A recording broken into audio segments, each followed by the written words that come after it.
Fala galera, tudo bem? Estamos aqui na luta de mais um vídeo diário, né, do Sacados de Anestesia, daqueles 365 que eu vou fazer no ano de 2019, beleza? Hoje, saindo do hospital, fui nadar, né? A sacada de hoje não tem nada a ver com qualidade de vida, apesar de estar na moda aí a discussão, né? Como eu disse, todo mundo tem que ter um hobby. Acabou que eu fui para natação hoje depois do trabalho, foi muito bom porque foi um dia bem estressante. 12 horas no hospital, né, de urgência e emergência, cansa, e é bom você sair do hospital e fazer alguma atividade física para poder liberar endorfina, relaxar, chegar em casa e poder depois se distrair, né? Ver filme, deitar, comer, dormir cedo, enfim, ler alguma coisa.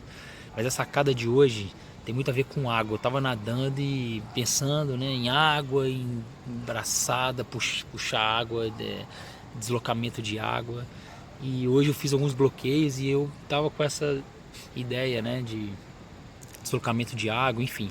E por que tem a ver bloqueio com natação, deslocamento de água? Meio louco, né? Não, mas assim, a sacada que eu tenho pra vocês é prática, tá? Talvez vocês não encontrem na literatura ainda, mas tá muito na moda, né? Anestesia com bloqueio, né? Anestesia combinada. E os bloqueios, né, mais comuns, atuais hoje em dia, são os bloqueios compartimentais, que são isentos de risco de talvez de lesão nervosa por estarem longe dos nervos, né? São bloqueios de fáscia, bloqueios de planos musculares, né?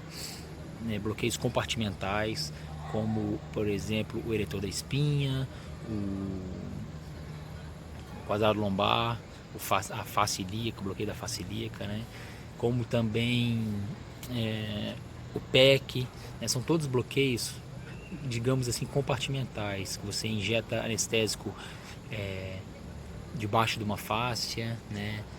Ou entre dois músculos, como por exemplo também o bloqueio, podemos até dizer o bloqueio do safeno, né? Distal, que você injeta anestésico debaixo do sartório.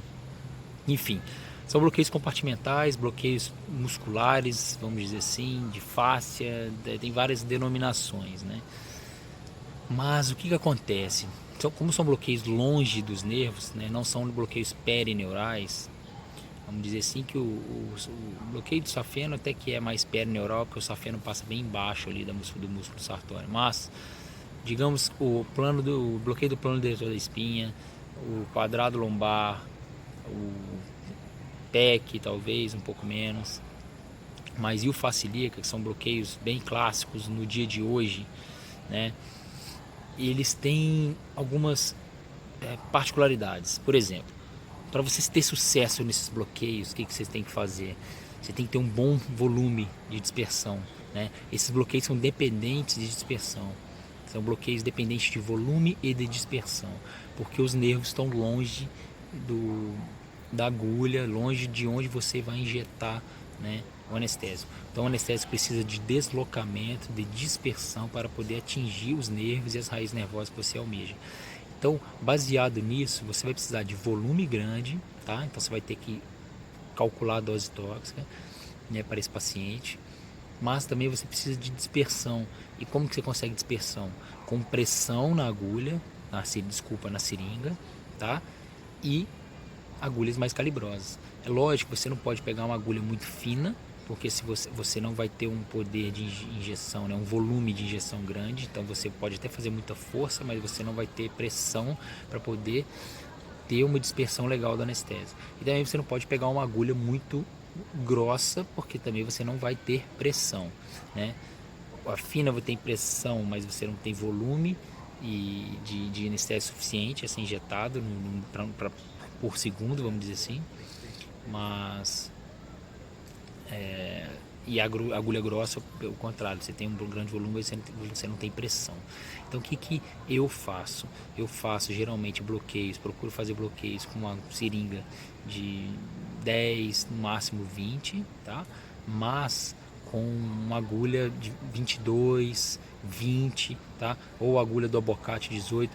São agulhas cortantes, tá, pessoal? Por quê? Porque você vai perfurar músculo, não, você vai estar longe de nervo, então não precisa ser agulha romba, tá? Então você guiado por ultrassom, obviamente, todos esses bloqueios que eu estou falando. Então você vai usar a agulha mais grossa, 20, 22, né? Eu uso a agulha do gel do Abocate 18, que é uma agulha 20, e vocês podem usar a agulha 22 do neuroestimulador, do Estimuplex. Vocês também podem usar a agulha talvez 22 da Hacker, que é a agulha preta, né? Que é com a pontinha preta, com bisel não, desculpe, com mandril preto, a ponta do mandril preto, né? Vamos dizer assim. Agora, não faça bloqueio com a agulha de hack 25, 27, ou use seringa seringa maior, tipo de 50 para fazer bloqueio, porque você não vai ter pressão e não vai ter um grau de dispersão legal, tá bom? Essa é a dica de hoje. Então, para ter sucesso no bloqueio compartimental, você tem que ter uma velocidade de injeção maior, então você tem que injetar rápido, sob forte pressão e com uma agulha de médio calibre, tá bom? Assim você vai ter uma dispersão do anestésico legal. A outra sacada que eu dou para vocês é a seguinte: acompanhe a distribuição do anestésico com ultrassom, tá? Então não fixa só seu ultrassom na agulha, não. A partir do momento que você injetou, por exemplo, o diretor da espinha, você consegue ver o nível de dispersão do anestésico, acompanhando o anestésico, a dispersão dele com o probe, tá? Escaneando a dispersão do anestésico. Quadrado lombar já não dá para fazer tanto isso, principalmente com o quadrado lombar via posterior já é uma imagem fixa que você consegue até ver a dispersão, tá? E o face ilíaca também dá, você consegue ver a dispersão dele pela face inteira, tá bom? Debaixo da face você consegue ver o rebaixamento do ilíaco assim, e você consegue ver o anestésico se dispersando. Você pode até acompanhar a dispersão dele, tá bom? Então é isso, galera. Um grande abraço para vocês. Fiquem com Deus. Então, espero que tenham gostado dessa sacada aí dos bloqueios compartimentais, tá bom? Grande abraço, valeu, até mais, boa noite.